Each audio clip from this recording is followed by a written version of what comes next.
Oh, this your girl Anita Gill. Welcome back. This video here will be talking about one of my favorite lawyers, certified criminal lawyer Bruce Rivers. He will be breaking down the Travis Scott Astroworld tragedy, that death of 8 people, and what will happen next. From his thoughts. And I will be breaking his video down in my opinion. Everybody's opinion different, so mine will be heard. Okay, here we go. Bruce Rivers, he's the criminal lawyer. Bruce Rivers, he's the criminal lawyer. Bruce Rivers, he's the criminal lawyer. And what he do? And it's gonna react to all the self-snitching.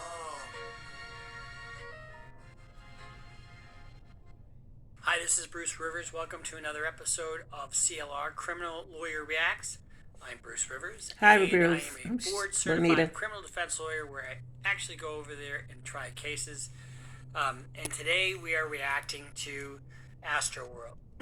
Travis Scott, as you know, is a mainstream kind of hip-hop artist that is super popular. And since for the last few years he's had this outdoor music festival called Astroworld. And Astroworld this year had over 50,000 attendees. Now, what makes this Astroworld different than other concerts is how crazy this got. And we're going to analyze a little bit of what the Texas Penal Code is on riots and how this may impact him. Talk about the death of 8 people that occurred at this thing. Talk about the security guard who had a prick in his neck and was revived. And we're also going to talk about what kind of liability both the promoters and the performers had in this event. So let's get down to it right away. Let's go. First of all, one of the histories of Travis Scott with some of these concerts is the incitement of other people to do stuff. I know in 2017 he was accused of inciting this guy to jump off a ledge, jump off a balcony, and he said things, we need to see injuries in the mosh pit, that kind of stuff. That is, when you tell other people to commit acts of violence, that is inciting. Yes. And you can't do that. And so,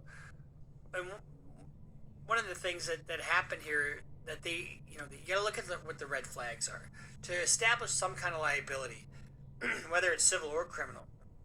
You have to be able to see what's in the mindset of the person that you're trying to ascribe liability to, right? Yeah. In this case, let's just look at what happened early on. All right, let's do it. Look at that. This is at the beginning. This is the very beginning of the concert. People are storming the ticket gate and getting in without paying. Woo! And it's just mayhem.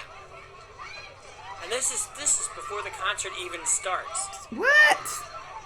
Before the concert? I thought it was after. Right off the bat, you can see that the authorities have zero control over what's going on. Jesus. Why are they running? And one of the dangers that you have in something like this is you get a mob mentality. You get a mob, and it's not too unlike January 6th, where you had people storm the Capitol. Yeah. And all of a sudden, the things that you normally wouldn't do, all of a sudden you feel empowered to do because, shit, everybody else is doing it, and I'm not going to get caught. Yeah. Well, the danger with being in charge of a situation like this is that you run the risk of bad things happening. Now, and in this case, you've got a situation where 8 people were killed. 8 people. Now, if you're inciting these people to do whatever, and those people die on your watch, are you responsible? Well, it depends. There's a thing called causation. You have to link up your actions with the death, or at least it has to be reasonably foreseeable. Makes sense. And I think this was just Yo, before you hit skip on That's this a ad, commercial. I want to tell you a little bit about my sneaker unboxing show, Special Delivery. Yeah, it's a sneaker unboxing show, but y'all ain't never seen a sneaker unboxing show like this before. Every sneaker A disaster. It was an absolute disaster, and it was probably foreseeable, especially because in 2015 and 2015, he was telling, or 2015, 2017, 17. he I was telling understand. people to storm the stage and What? encourage people to rush the stage. Really? When you're doing that, when you're getting people all amped up Come on, and Travis. people are getting injured, uh, you are inciting violence, inciting Right. a riot. Now, and it's really, they don't really have to prove much. And the Texas statute says, for the purpose of this section, riot means the assemblage of 7 or more persons resulting in conduct which creates an immediate danger of damage to property or injury to persons, substantially obstructs law enforcement or other governmental functions or services, or by force or threats of force or physical action deprives any person of a legal right or disturbs any person in the enjoyment of a legal right. Now, what does that mean? Basically, what it means is that first of all, there's more than 7 people there, so that's a given. But if what you're doing is causing other people to create an immediate danger, that's a riot. Yes. But here's the problem. Riot by itself is a fairly low-level crime. However, there's a part in the statute that a person commits this offense if he knowingly participates in a riot. And let's go down to subdivision F, because an offense under this section is an offense of the same classification as any offense of a higher grade committed by anyone engaged in the riot if the offense was in furtherance of the purpose of the assembly, or an offense which should have been anticipated as a result of the assembly. So if somebody kills somebody in that It's just crowd irreliable. and you are inciting the riot, Yes. you are responsible for the death just as if you did it Absolutely. yourself. And so that's what that part of the statute says. So let's continue on and see what else happens Okay. here. Let's go.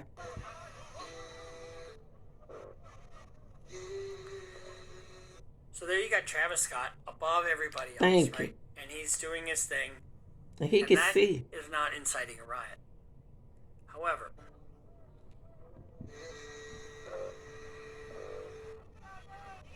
He can see everything. Look at that. we have an unconscious person there. An unconscious person. Now, I don't know if he can see that. I would think he could.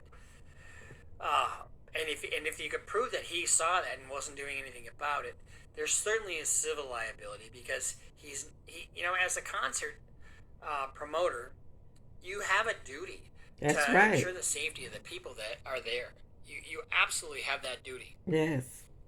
And a little bit later on, people go very much so. They are chanting, "Stop the show! Yeah. Stop the show!" And they do stop the show a couple times, but then they go right back to it. Yes. And then it wasn't until well over a half hour later that all of a sudden, that they continue or that they stop the show. Now, one of the things in the statute, as we talked about, was interfering with the governmental um, operations. When you have all these concert goers and they're having fun and all this other stuff, and they're amped up, and they're amped up because of what you tell them. And I Mm-hmm. know I wasn't there, so I Me can't neither. 100% say exactly what his role is in terms of the amping up the crowd, Yeah. right? I assume there was some of that. There has to be some of that because you want to get your people on the feet, and judging from what his past was, um, you're gonna have some of that.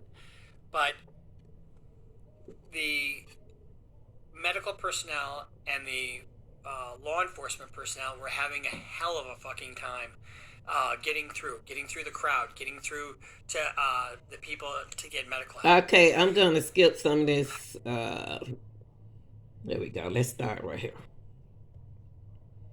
Hold up. Y'all can go back and watch this on your own, but let's hear this part.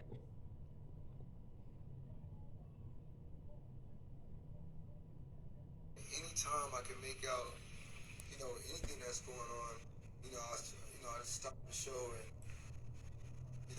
get the help they need. I could just never imagine the severity of the situation.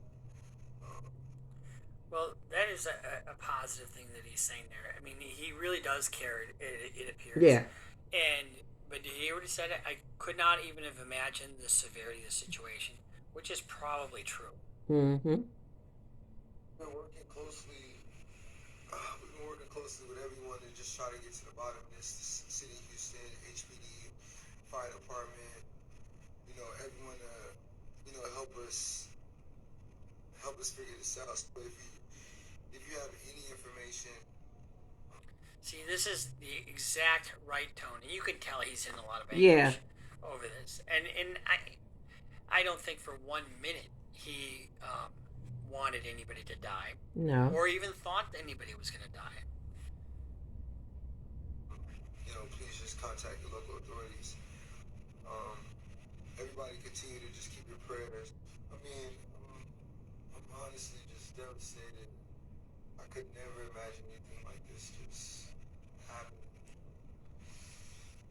I'm gonna do everything I can to keep you guys updated and just keep you What you guys thought was gonna happen though? informed of what's going on. So you know what you do is, if I'm his handler, you have a press person. I'm sure he's got a press person. You have Yeah. a press person that does all of that. That Talk gives for. out a statement. Yes. You don't have him. This is striking the exact right tone. Um, That's what I said. Somebody should have and spoke for then, him.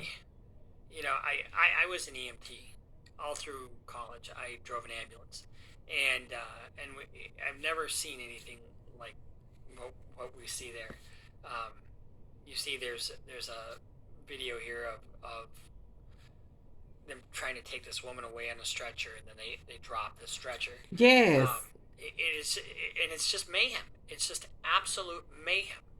And to try to explain, um, you know, why these people died is going to be a very tall order for the Houston Police Department. Um, he stopped the show 3 times. I mean, how many times do you need to stop before you Yes. really need to just stop? How many times?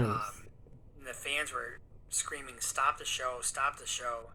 All the warning signs were there. You know, um, so my heart goes out to the families, and someone has already filed a civil suit. Yeah. And the civil suit names Live Nation, which is the management company, Travis Scott, and the promoters, and pretty much everybody in the chain.